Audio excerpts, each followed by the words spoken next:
ఇప్పుడు మొన్న రోజా గారు ఒక అంటే ఇది రాజకీయాలు కాదండి. ఒక ఆడ మనిషిగా ఒక ఛానల్‌లో కూర్చొని ఏడ్చేసిందండి పాపం ఆవిడ. అటువంటి వాళ్ళు మీ దగ్గరికి వచ్చి కలుసుకోవచ్చండి. అంటే మాకు ఇలా ఇబ్బంది ఉందండి. కాదండి. మీరు డిప్యూటీ స్పీకర్ గారు. ఎమ్మెల్యేలు కలుసుకోవచ్చు తప్ప హ్మ్. ఆ, అంటే ఒక వ్యక్తిగా ఎవరైనా ఇప్పుడు మీరు నన్ను కలిశారు, దాన్నే ఉంది. అవునండి. అలాగా పరిచయం మీద కలవటం అన్నది వేరు. ఆ! బట్ నాకేమి హ్మ్. కలిసినా కూడా నేనేమి చేయలేను. అదేండి. హ్మ్. ఎందుకంటే నాకు కొద్ది లిమిట్స్.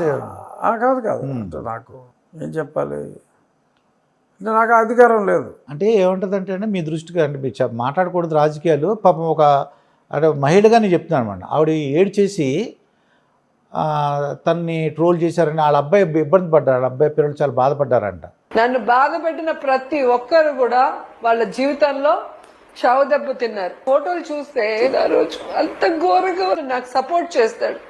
అంటే వీళ్ళు నేను పబ్లిక్ ట్రాక్లో అడిగిన వాళ్ళు ఏమంటారంటే అమ్మ మీరు మాట్లాడినప్పుడు మరి మీ పిల్లలు అమ్మ అలా మాట్లాడద్దమ్మా అదేంటి అలా అంటున్నామని అనలేదా అని పబ్లిక్ అడిగారండి. మీకు రోజా గారు టైం ఇచ్చినప్పుడు అడగండి. విడుదల రజనీ గారు అంటే ఒకసారి ఏమనిపిస్తుంది అంటే ఆడవాళ్ళ పేరున కొద్ది వ్యాపారం చేస్తే అంటే చేసేది జెంట్సే కానీ ఆ వైఫ్ పేరు అని పెడితే కొద్ది తప్పించుకోవచ్చు ఏదైనా నేరాలు చేసినప్పుడు అని అనిపిస్తుందండి. ఇంకా పోలీసు వ్యవస్థ ఇవన్నీ కూడా చాలామంది డీజీపీలు అరెస్ట్ చేయడం ఇవన్నీ చూస్తున్నామండి. మనం ఎప్పుడు లేదు అది. ఇప్పటికైనా ఉన్న ఆఫీసర్లు కూడా చాలా జాగ్రత్తగా ఉంటే మంచిది అనిపిస్తుంది అనమాట. ఈ విషయంలో నా వ్యక్తిగతంగా కూడా నేను పెట్టిన కంప్లైంట్స్ కూడా ఉన్నాయి. బట్ పోలీస్ వాళ్ళ అరెస్ట్ డెఫినెట్గా ఆ సినిమా నటి జత్వానీ కేసులో ఒకటి రెండు జరిగినాయి. మరి అది ఎందుకంటే ఎవరు కూడా అతి చేయడానికి వీలు లేదు.